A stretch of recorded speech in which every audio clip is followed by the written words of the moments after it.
Au gouvernement, la parole est à monsieur Jean-Christophe Fromentin.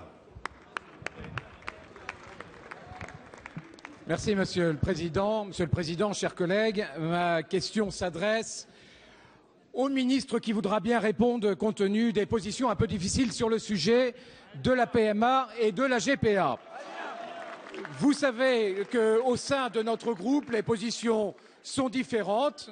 Néanmoins, sur le sujet de la PMA et sur la GPA, nos attentes sont extrêmement fortes. Or, depuis quelques jours, on assiste à une cacophonie extraordinaire. Il y a, je vous le rappelle, mes chers collègues, la position du ministre de la Famille, de la Santé ou du porte-parole du gouvernement qui sont pour la GPA. La position du ministre de l'Intérieur qui est plus nuancée car il craint la GPA.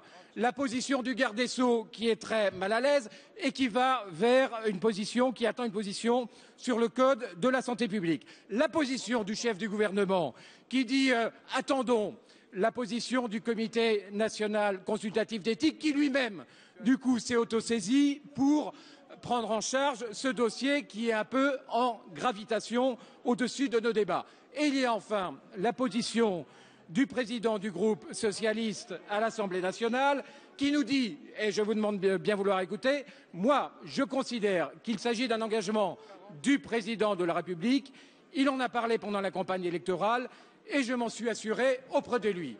Alors notre question est extrêmement simple et nécessaire à la sérénité des débats qui continuent sur le mariage pour tous.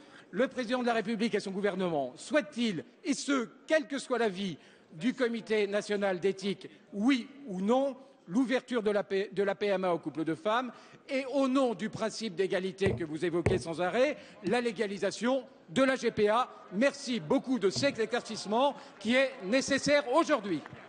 Merci, monsieur Fromentin.